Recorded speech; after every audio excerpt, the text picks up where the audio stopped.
पना तू जहाँ पना.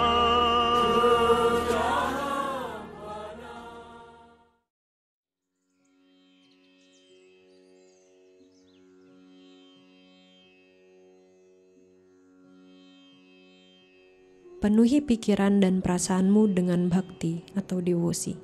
Jadikan buddhi, intelijensi berkilau dengan kemuliaannya, jnana dipti. Dan jadikan raga sebagai alat untuk mempraktikkan dharma, kebajikan, saddharma, acarna. Demikian dengan jnana dan viragya, kebijaksanaan dan keikutsertaan dalam kegiatan-kegiatan duniawi tanpa keterikatan, sebagai ajudanmu. Hiduplah bak seorang raja. Pranam. Menggunakan viveka untuk memilah mana yang tepat, mana yang tidak tepat. Seperti suara kita sekarang ini. Kalau kita memiliki sedikit kepekaan, kita tahu suara ini bukan suara asli. Dan suara ini gak baik. Jadi kepekaan kita, bagaimana kita bisa menumbuh kembangkan kepekaan. Sensitivity bukan dalam pengertian sensi dalam bahasa Indonesia, tapi sensitivity dalam pengertian yang positif, yaitu sensible. Masuk akal nggak? Kalau kita bisa menggunakan viveka, buddhi kita, segala sesuatu dari hal kecil. Kalau kita belajar Zen di zaman dulu, pertama-tama guru akan bertanya, kamu tadi taruh sandalmu gimana? Taruh umbrella, taruh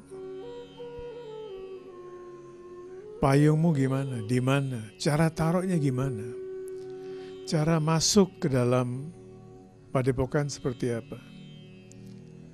Begitu kita berada di pintu ini, semuanya harus jadi pelan.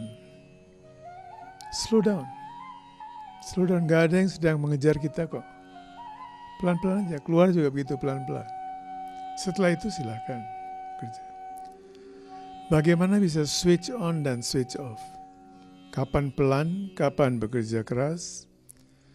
Kapan kita bekerja dengan energi rajasik, hyperactive?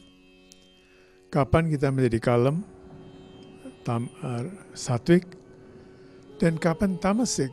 Boleh bermalas-malasan juga waktu malam, tidur. Kalau di malam hari pun tidak bermalas-malasan, kita tidak bisa tidur dan tidak bisa mendapatkan energi yang cukup untuk bekerja besok harinya, keesokan harinya. Jadi tiga-tiganya penting. Dan semuanya ini akan terjadi ketika buddhi kita bekerja.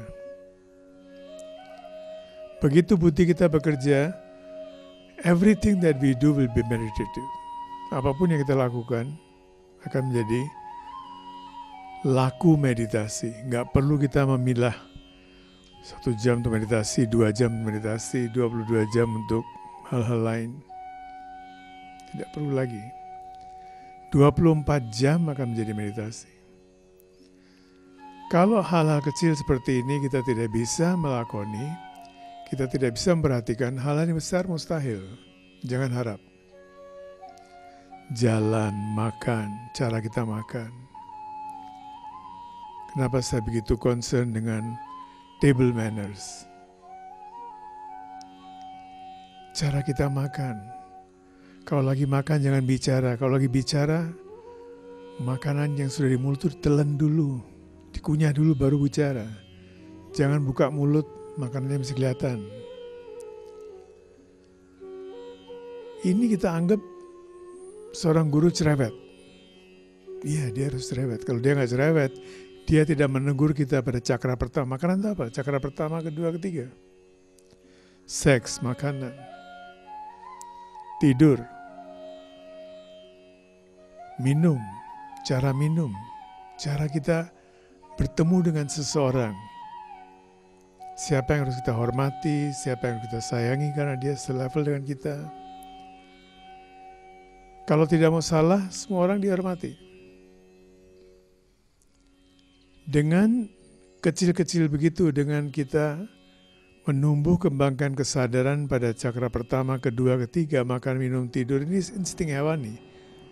Selama ini kita masih seperti hewan, dan karena itu nggak bisa build something, nggak bisa membangun suatu infrastruktur. Karena di bawahnya, dasarnya sudah tidak kuat, belum kuat. Kebersihan, shocha. Salah satu hal yang penting sekali dalam yoga adalah shocha. Kebersihan diri, kebersihan lingkungan di mana kita tinggal. Kebersihan rumah kita, kamar kita. Semuanya. Patanjali, dia memikirkan hal-hal yang detail begitu, karena dia tahu kalau hal-hal kecil ini nggak bisa, yang besar tidak bisa. Krishna bicara tentang makanan di bab ke-18, dan bab itu kita bacakan ketika orang meninggal, mau meninggal. Kita tidak punya waktu untuk membacakan seluruh bab kita.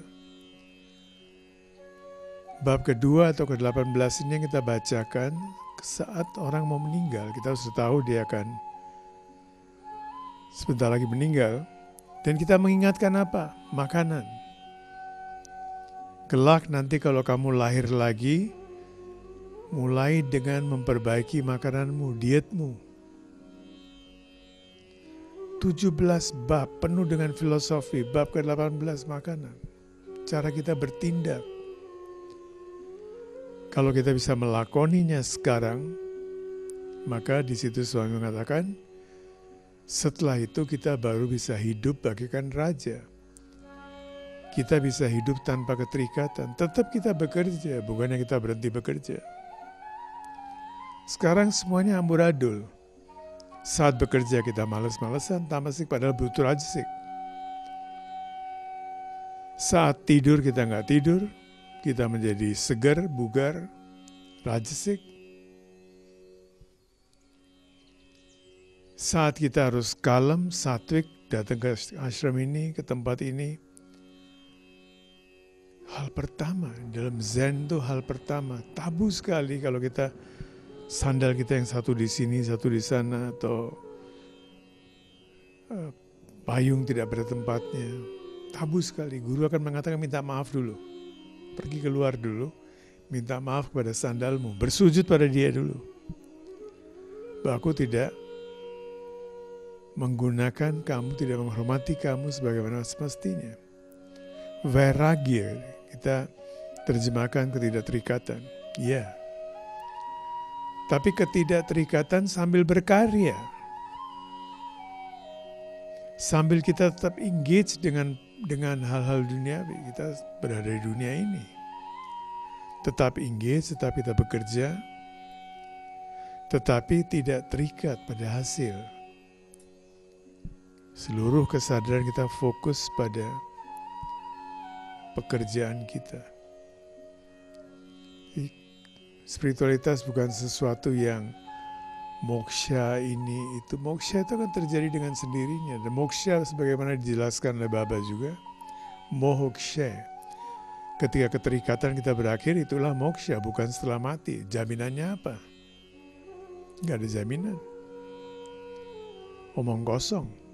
Tidak ada seorang pun yang bisa memberikan jaminan, oh ini ada moksha, ini pasti terjadi, dan atau dia pernah moksha. Kalau pernah moksha ya udah, nggak ngapain kesini lagi dia. Orang bilang ini ahli sorga, ahli neraka, ahli apa. Kalau sudah tahu sorga seperti apa, ngapain kamu lahir lagi di sini? Tinggal aja di sana. So hal-hal kecil ini penting sekali, penting sekali. Kalau tidak nanti saat mati belum tentu ada orang yang akan mengingatkan kita, membacakan kita Bhagavad Gita bab ke-18. Dan seluruh kesadaran kita akan berada pada benda-benda duniawi ini. Selesaikan keterikatan itu sekarang sambil tetap engage. Tetap engage. Tetap you're fully engaged. Setelah kita semua ditinggal oleh Arjuna, keterikatan kita pada dunia benda ini berkurang banyak. Seorang kita sudah siapkan selama 22 tahun. Pergi begitu saja. Tapi apakah saya berhenti bekerja? Tidak. Tidak sama sekali. Setelah dia meninggal pun kita masih bisa mengupayakan rumah sehat. Kita bisa melakukan banyak hal yang lain. Tidak berhenti berkarya. Ini satu pukulan yang berat sekali bagi kita semua, bagi organisasi kita. But we don't stop. Jangan berhenti. Tetap berkarya. Apapun guncangan yang kita hadapi, turbulence, weather turbulence seperti apapun, kita harus tetap terbang. Itulah pilot yang baik, pilot yang mahir.